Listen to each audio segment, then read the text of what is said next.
নমস্কার বন্ধুরা, আজকের রেসিপি একটু ভিন্ন রকম হবে। আজকে আমি সবজি দিয়ে মাছ রান্না করব। তো এখানে আমি নিয়েছি ফুলকপি, আর ফুলকপিগুলো একটু এরকম ছোট ছোট সাইজ করে কেটে নিয়েছি, নিশ্চয়ই দেখতে পাচ্ছেন। আর সেই সাথে নিয়েছি আমি সিম। এখানে আমি সিমটা আস্তাই ব্যবহার করেছি, শুধুমাত্র দুই পাশ থেকে যে কেটে বাদ দিতে হয় আঁশটা, সেটা ফেলে দিয়েছি। আর এখানে রেখেছি আলুটা একদম পাতলা করে কাটতে হবে।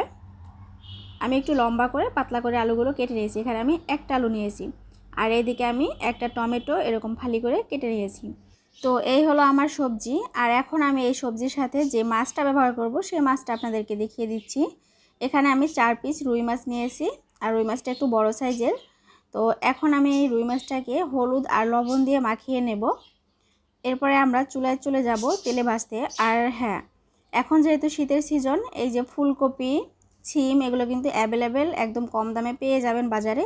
তো চাইলেই কিন্তু আপনারা এরকম মজার রেসিপি করতে পারেন বাসায়।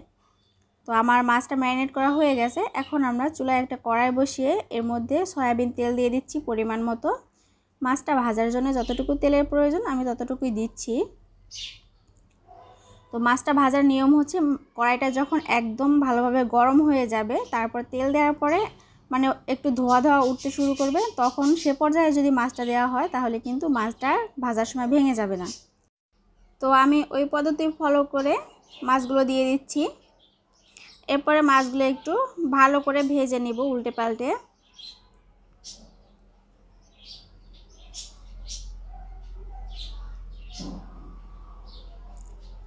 তো ভিউয়ার্স, দেখতেই পাচ্ছেন মাছগুলো কিন্তু ভাজা হয়ে গেছে। আমি অনেকটাই কড়া করে মাছটা ভেজেছি, যাতে মানে মাছটা খেতে ভালো লাগে। মাছটা একটু কড়া করে ভাজলেই ভালো হয়। তো মাছগুলো এখন উঠিয়ে নেব। আর নিশ্চয়ই দেখতে পাচ্ছেন অনেকখানি কিন্তু তেল রয়ে গেছে। আমরা কিন্তু আর এক্সট্রা কোনো তেল ব্যবহার করব না, এই মাছ ভাজা তেলের মধ্যে বাকি তরকারিটাও রান্না করে নেব। তো এর মধ্যে আমি এখন দিয়ে দিচ্ছি গরম তেলের মধ্যে প্রায় 1 টেবিল চামচের মতো আস্তা জিরা। তো এই জিরাটা একটু ভেজে নিচ্ছি, সুন্দর একটা ঘ্রাণ আসা পর্যন্ত জিরাটা ভেজে নিতে হবে, যাতে পুড়ে না যায় সেদিকেও লক্ষ্য রাখতে হবে। তো এখন এরকম একটা চামচ দিয়ে আমি জিরাগুলো আস্তে আস্তে উঠিয়ে নিচ্ছি। প্রায় আমি বেশিরভাগ জিরাই উঠিয়ে নিচ্ছি, আর যে বাকি যতটুকু আছে এটুকু থাক, সমস্যা নেই। এর মধ্যে দিয়ে দিচ্ছি ফোড়নের জন্য 2টি তেজপাতা। এরপরে তেজপাতা ভাজা হয়ে গেলে এর মধ্যে দিয়ে দেব ওই যে পাতলা করে কেটে রাখা আলুগুলো। সেই আলুগুলো দিয়ে আলুগুলো একটু অনেকখানি ভালোভাবে ভেজে নিতে হবে, যাতে অনেকটাই সিদ্ধ হয়ে যায় এই ভাজার ছলে। তো মোটামুটি ভালোই আলুগুলো ভাজা হয়ে গেছে, তো আপনারা দেখতেই পাচ্ছেন। এখন আমি এর মধ্যে দিয়ে দেব ওই ফুলকপি যে কেটে রেখেছিলাম সেই ফুলকপিগুলো।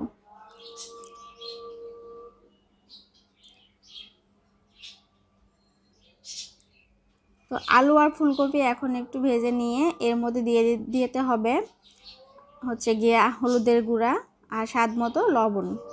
তো হলুদের গুঁড়া পরিমাণ মতো দিচ্ছি, আর লবণও দিচ্ছি আমি আমার স্বাদ মতো। এরপরে একটু নেড়ে চেড়ে ভেজে মিশিয়ে নিচ্ছি। আসলে এই রান্নাটা একদমই সহজ। তো এখন আমি এর মধ্যে পরিমাণ মতো জল দিয়ে দিচ্ছি, যেহেতু আমরা আলুটা অনেক ভালো করে সিদ্ধ করেছি আগেই ভাজার সময়ই, সেক্ষেত্রে আর বেশি জল দেওয়ার প্রয়োজন নেই। আর ফুলকপি সিদ্ধ হতে কিন্তু খুবই কম টাইম লাগে। আর এ পর্যায়ে আমি দিয়ে দিচ্ছি কয়েকটা কাঁচামরিচ জল দেওয়ার পরে। তো যখন এরকম বলক তুলতে শুরু করবে, তো ফুলকপি যেহেতু মানে সিদ্ধ হতে বেশি সময় লাগে না, আর সিম খুব তাড়াতাড়ি সিদ্ধ হয়ে যায়, সে কারণে সিমটা একটু পরে দেব। আলুগুলো ভালোভাবে সিদ্ধ হয়ে যাওয়ার পরে কিন্তু সিমটা দিচ্ছি, তা না হলে কিন্তু সিমগুলো একদম বেশি গলে যায়।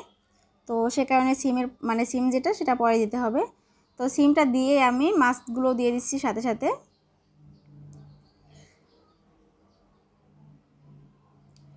তো এখন আমি 4-5 মিনিটের মতো এভাবে জাল করে নেব চুলার। আর চুলার জালটা কিন্তু হাইতেই রান্না করতে হবে।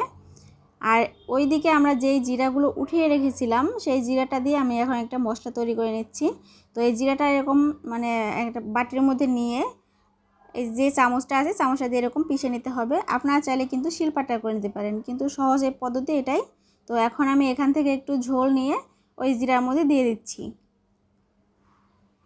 এভাবে করে মিশিয়ে নিলে একটা পেস্ট করে নিলেই হয়ে যাবে। তো আমাদের মশলা রেডি। আর এক্সট্রা কোনো মশলা আমরা দিব না এই তরকারির মধ্যে, একদম সাদামাটা একটা তরকারি। এই তরকারি এভাবে করে খেয়ে দেখবেন, অনেক ভালো লাগবে। সবসময় কিন্তু পেঁয়াজ রসুনের তরকারি খেলেই কিন্তু ভালো লাগে না, আর শরীরের পক্ষেও কিন্তু সেটা একদমই ভালো না। তো এখন আমি সব শেষে সিম আলু যখন সব ভালোভাবে সিদ্ধ হয়ে যাবে সে পর্যায়ে টমেটোগুলো দিয়ে দিচ্ছি। আর যেই মশলাটা তৈরি করে রেখেছি জিরা বাটা বা জিরা পেস্ট যেটাই হোক, তো এটা দিয়ে দিচ্ছি উপর দিয়ে, তরকারির উপর দিয়ে।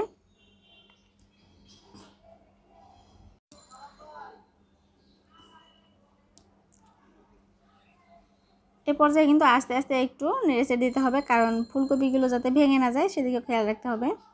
তো আরও কিছুক্ষণ জাল করার পরে সবশেষে দিয়ে দিচ্ছি আমি ধনেপাতা কুচি। আর এখানে ধনেপাতা কুচিটা অবশ্যই ব্যবহার করবেন, তাহলে কিন্তু খুবই একটা সুন্দর ঘ্রাণ আসবে আর খেতে অনেক ভালো লাগবে। এখন এই শীতকালীন সবজি যে কোনো সবজির মধ্যে ধনেপাতা কুচি দিলে কিন্তু খেতে অনেক ভালো লাগে।